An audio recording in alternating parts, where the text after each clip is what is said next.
This program airs statewide on California Public Television and is a California's Gold classic. Hi, I'm Huell, and you know, one of the things we've learned as we've traveled around the state is that many times first appearances can be deceiving. For example, at first glance, this looks like just a big old empty field. But believe me, this field is unique because not only is it full of history, but what's in this field has directly affected countless people over the years. This field is full of California's gold.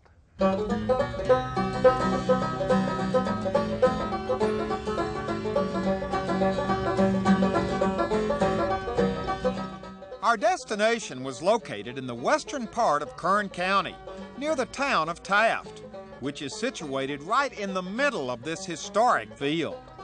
Now, we didn't have to drive far before we got a big hint about what this field is famous for. Look, there are pumps everywhere going full speed. And believe me, these pumps are pumping gold, black gold. Welcome to the Midway-Sunset Field, a giant oil field that's been producing since the 1890s. In fact, since 1890, this field has produced over 2 billion, that's with a B, billion barrels of oil. And today it still ranks as the largest oil-producing field in the lower 48 states.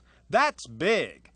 And to find out more about this field and its rich history, our first stop was the West Kern Oil Museum in Taft, a wonderful place that's full of all kinds of neat stuff. We were greeted at the museum by a group of docents and friends who were ready to show us around. We started this museum, and it's all volunteer. We did it because of this derrick. It was built in 1917 during World War I, drilled with cable tools, and it stands over the original well, and it is the original derrick with all its cable tools intact. So this well is it still pumping oil? No, it isn't. It has been until just a few years ago when it got too dangerous on the crown block to get up and pull it. Now, there are not many derricks like this around anymore, are there? No, there aren't. They were throwing all the derricks in the late 50s and early 60s, getting rid of all of the wooden derricks, and so that's why they thought this should be saved. It's part of our history, and it should be saved. And that's why the museum is here. That is why it is here. Because of that wonderful old derrick. That is correct. Now, let's all walk over there. If we had come here years ago, would we have seen a lot of these derricks? We have seen over 2,000 wooden derricks in this area. Really? Yes. Looked like a forest of derricks. Now, tell me a little bit about this old rig. Well, you know, 1916, 1917, all wells were drilled with a wooden derrick like this. And it just took awfully rough men to get one of these built. I mean, they climbed up the derrick legs and knocked with a hatchet and built this whole thing with just a hatchet. You realize that? And it took about 3 men in the rig building crew. Boy, look at this. Now, this is where the oil was coming out right here? Right, there goes the flow line right there. And what are these big things over here? These are called bull wheels. When they ran casing, they had a 4 to 6 part line block, similar to those, only with a lot more shivs. And they would keep running casing a whole time they were walking beam hard rock drilling with a set of jars and cable tools. Now, see, you're talking a lot of oil talk terminology here I know, that most of us don't understand. There's a whole language, isn't there? Yeah, there's quite a bit of terminology in this game. This just operates by a real basic theory. Mechanically simple. That's how the old-timers thought that they figured everything out to where it works simple, and it works simple, and look, it's lasted 60, 70 years now. Now, you know, I don't think this rig has been cleaned up much since 1917. No, I don't think so. I mean, this looks authentic, doesn't it? Yeah, almost, except there was more oil in those days. You walked around in oil and you wore it like an overcoat. Oh, now there's the big What do you call that's that's the the thing we're walking beam. used to seeing in oil fields going up and down. It's just a little simpler in those days, and that was all one tree. That was sawn out of one tree. Now, how safe is this old rig? Well, I'll tell you, it's been here since 1917, and it's wood and it's not treated. And we have girts coming loose, but one way you could tell in the old days on a wooden derrick is you just look up at the crown, and if the water table is square, the derrick's in pretty good health. But if they're leaning a little bit, she's not in the best of health. Yeah. Well, this one's leaning just a little bit. But hopefully it'll stand a few more years, and we're going to build a new one, but we love this one too. Boy, you know, it's high up there, isn't it? How high is this? 106 feet. Wow. This was the taller model. It made the 80-footer and the 106-footer. They're majestic old devils. Big old... To me, they're prettier than the pyramids. Now, what is this here? What's the significance of this? This is a tent house, Huell. This area didn't have any housing when the oil fields were discovered, and when families started moving in, they had to have a housing, and as temporary, they'd build these wood partway with, some of them had wood floors, the bulk of them, or dirt floor, and the canvas top for shelter. And the canvas flaps that you see on the outside where you could open them up and get circulation, and it gets hotter than Hades here in the summertime. I've seen pictures in the museum of whole rows of houses that were built by who? The oil companies themselves? Yes, the oil companies. They provided homes for their workers, and they had to provide it near where they worked, where the actual leases were, and those were called oil camps. And if you were lucky, and some of the oil camps even had tent house they called rag row lots of times. And silk stocking row was where the bosses lived. Ah. Well, can we walk in? Is this exactly what it would have looked like? Very, very much so. It's just a one-room accommodation that you have your cooking facilities and sleeping facilities. And in fact, these canvas flaps that you see here, I was 19 years old before I had anything between me and the weather but a canvas flap. And so you lived in one of these?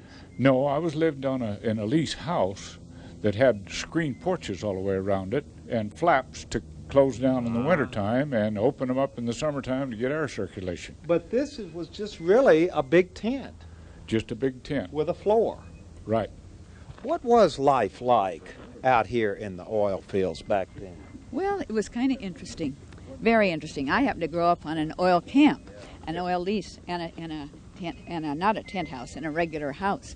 But you know, the companies, in order to keep people here, they had swimming pools, and they had tennis courts, and they had recreation halls. They had houses for the single men, bunk houses, and they had cook houses. Was life hard here? No, it wasn't hard. No one thought of it as being hard.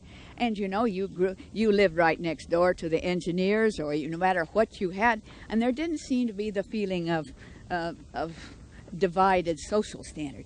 And the schools were good, and so everybody seemed to have a good time. The schools were good? Excellent, because they had all the taxes from the oil.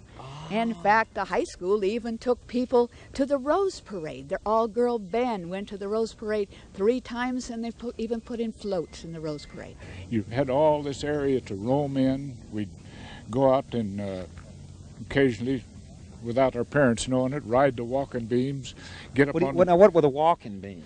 The walking beam is the big beam that is going up and down. Right here? Yeah, there's a walking beam. Here's a walking beam right here. Can we get that thing going? I think we can get her going. So you would actually, as kids, climb up get up on here when it was moving? Climb up the ladder, get on it, and get out on the end of it. It was like a big teeter-totter, and we'd ride the walking beams and or make parachutes or gliders and climb up to the top of these derricks and throw them off, and then get a piece of bent pipe and find a guy wire that run across a canyon and put that bent piece of pipe over the guy wire and slide down the guy wire and land down on the ground.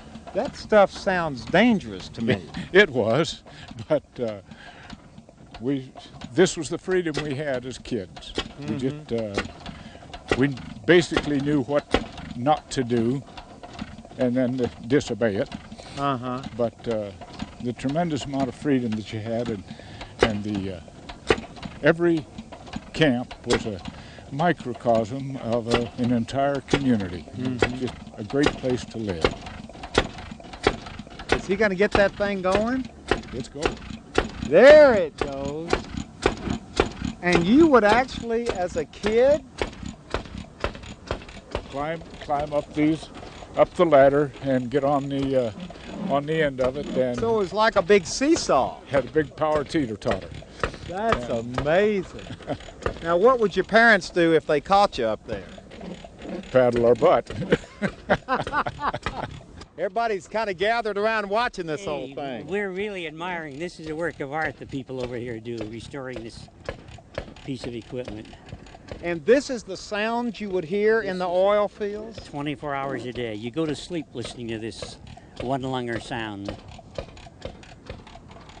I'm going to go put the mic right up by this thing and get a sound.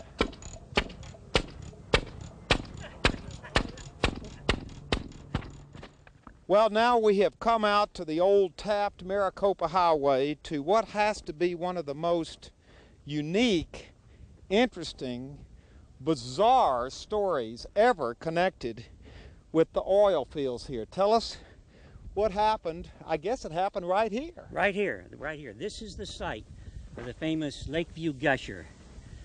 This is the most famous gusher in California.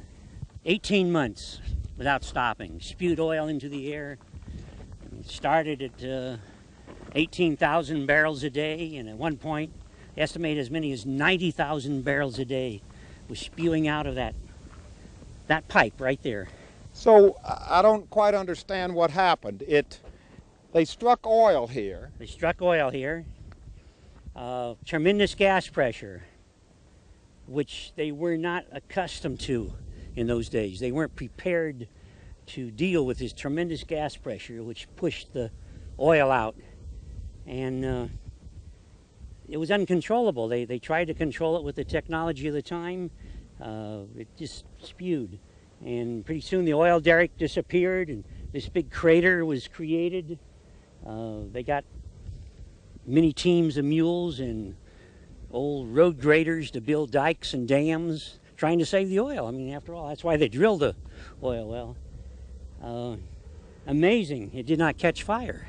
Now, when did this happen? What year was this? They spudded the well in 1910. 14 months later, they were 2,225 feet deep is where it blew in.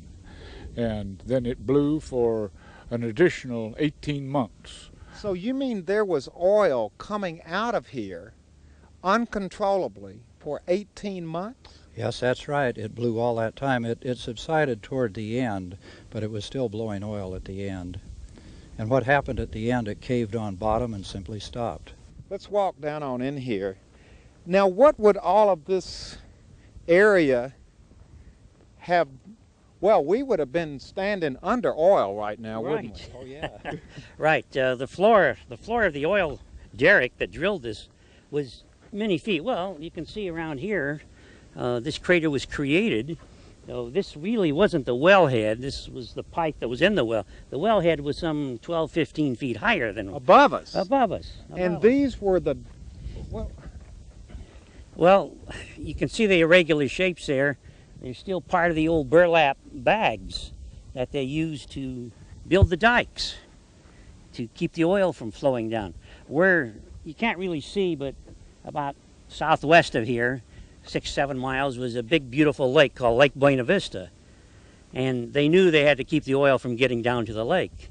So they built the dikes along the low spots first, and then there was some 60 acres of oil ponds. 60 acres? At one point, the oil was flowing to, it was nicknamed the Trout Stream. They'd have rowboats in there to... on the lake of oil. At one point, when you have 90,000 barrels a day, you know, that builds up, it spreads out. It's difficult to contain. So this is all part of that original oil that flowed out. Right. This is 6 to 8 inches deep right here, and it went all up the side here. You can see parts of the old burlap sandbags. Oh, here's part of oh, look. It's all still, Yeah. the burlap is still here. Still there. Smell it. It still has a petroleum smell to it. So this was put here in 1911. and it's still here today. Pretty good shape. Petroleum is a preservative, you know. At the same time this was blowing, there was another one blowing on 25 Hill. And the one on 25 Hill caught fire, didn't it, Bill? Yeah, it did. Yeah. And so you could, it was light as day in the middle of the night here was that other gusher about, what, 3 miles? About 3 miles from here, that other gusher would blow it. So you had That must illumination. that You must have been a bizarre They ran tours 24 hours a day. to see a lake of oil, 60 acres in size, Yeah. a flaming oil well right over there. Flaming oil well. It was rather appropriate. It was a poor boy operation, and it was drilled on what was called Tightwad Hill. And of course, they never got a dime from the travel agents, but they provided illumination for nighttime tours for the Lakeview Gusher. This is amazing. Well, there's a little monument out there, Yes. but you get the feeling that this needs to still be. They still need to have tours through here just to see this place. We're walking on historic ground right here. Uh-huh. Yeah. This is quite. It doesn't look like much, but there's a tremendous story behind it. Some oil fields do not produce as much oil as this one well did. It still is the single largest producing oil well in the history of the state of California to this day. This one. This well produced more oil than any other single well in the entire state of California. Now, it's one thing to see a famous oil well from the past, but my new friends also wanted to show me firsthand some present-day oil operations. So we headed out across the oil fields for a couple of miles for what ended up being a little on-the-job training. Now, Bill, you have brought us here to show us something that's kind of exciting that's happening around here in the oil fields. Well, what you're going to see here today is an independent oil operator that's part of a diminishing breed in the oil fields, but they are beginning to make a comeback now as some of the major companies sell their domestic properties in favor of going overseas, and people like the man you're about to meet are picking up some of those properties, restoring them to production, and making a comeback for the independent. Howdy, Huell Hauser. Fred Holmes, how you doing? Well, we've just gotten the big build-up on what you're doing is that here. right, yeah? And I understand you're second or third generation oil. Third. Third generation. So your grandfather and your father worked the fields right here. Starting right over there where that steel derrick is, yeah. Really? Yeah. Now tell us what you've got going here. Well, let's go up here where we don't hear the engine. Boy, it's kind of loud, isn't it? Yeah. This well is the rods are parted. The rods go down and work the pump in the bottom. See this thing right here? See, it's broke. It should be as long as that right there. Oh, I see. That's the coupling that hooks the rods together. Now look at this. Oh, wow. This is... Now this is what I think of when I think of oil operations. Now this whole white derrick just lays over with that hydraulic cylinder, lays back over the engine, and then the man gets right in there and drives it to the next well. See the glass and the cabin? Oh, this is all portable here. Self-propelled, yeah.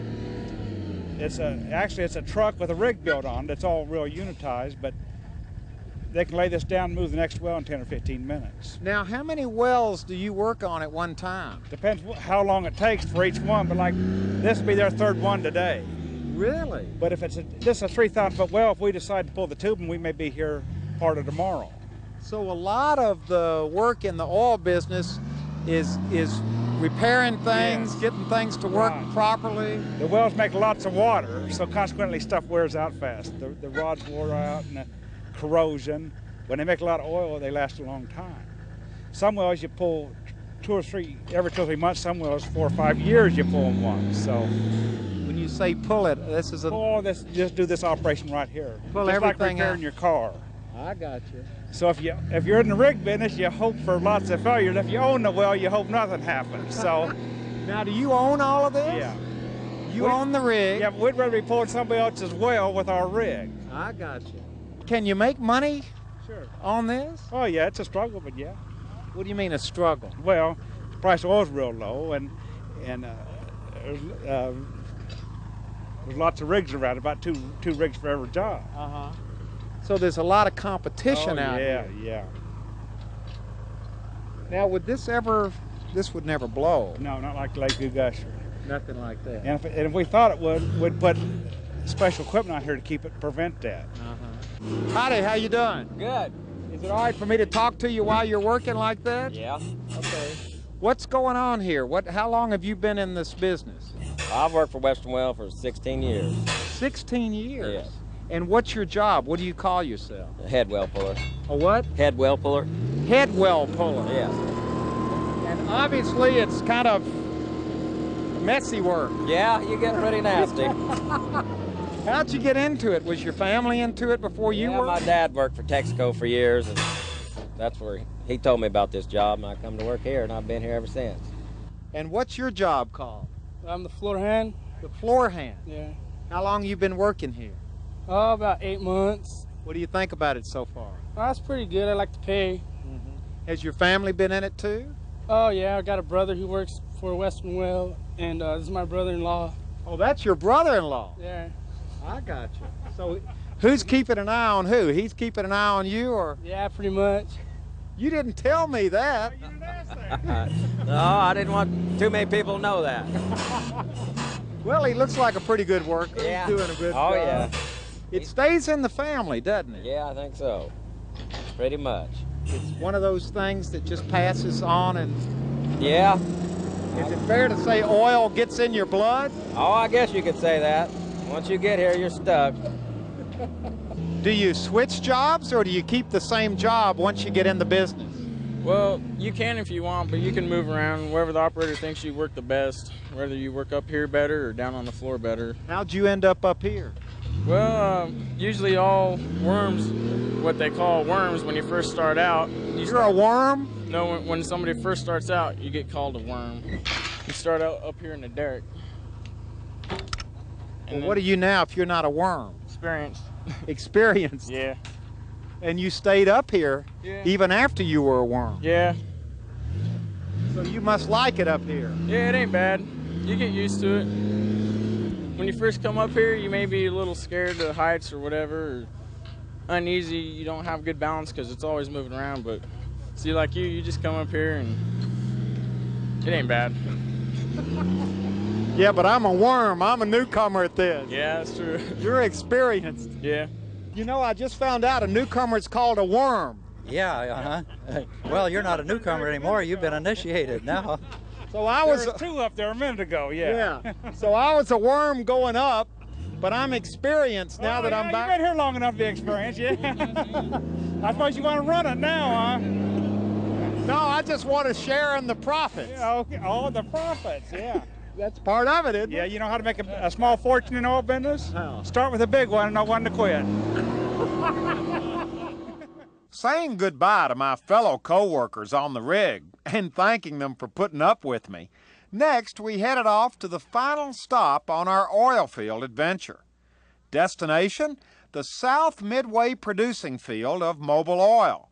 Over 1,000 acres full of pumping units, hundreds of them, and some of the most high-tech equipment you'll find anywhere. Now, this field consistently wins awards for cleanliness and environmental excellence, and it's here since 1987.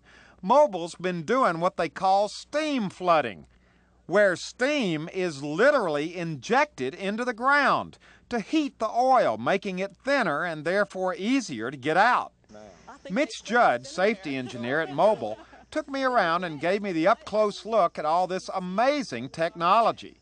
It was quite a tour that ended up in a room that's about as high-tech as you can get and shows dramatically just how advanced the oil business has become. This is the control room here. We were talking about how the oil field has changed. Here you're going to see it. We have computer screens that we can run the entire field on. These two guys at night, they run the whole field. We normally have 50 people out here during the day. These two, whole field.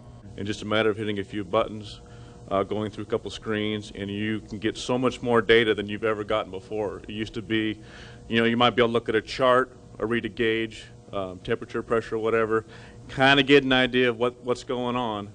But now this gives you so many more graphs and scales, and it shows you exactly what's going on, not just at that moment, but it gives you history of what's going on for the past week, past month, and it really helps you track your business so you can run a more optimum, efficient process. So you really know what's going on down there. Oh yeah. In fact, sometimes when we first got all this main system right here implemented, we started learning too much about what we're doing. And but now it's been a cost saver. We're definitely under control now, and we can really see the future. We can make plans of what we need to do, where we need to be. So there it is, the huge Midway-Sunset oil field, still going strong after all these years. Of course, these days it's modern, environmentally sound, and extremely high-tech. But there's a lot of history here too. Reminders of those early days and those early oil pioneers who were very much a part of California's gold.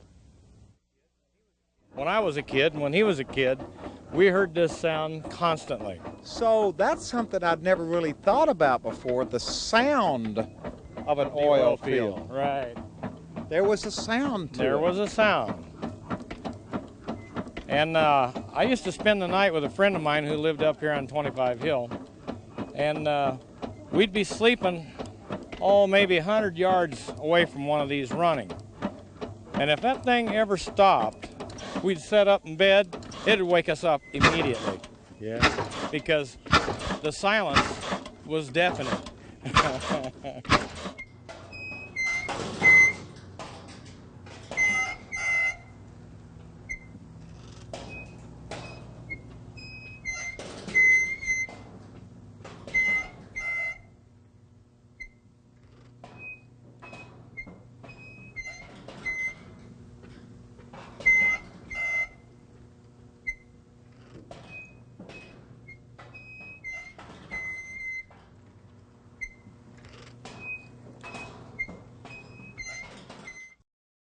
Well, hello everybody, I'm Huell, and I sure hope you enjoyed this adventure.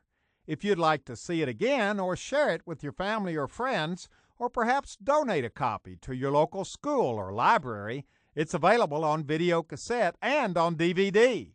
All you have to do is call 1-800-266-5727 and we'll be glad to send it to you right away.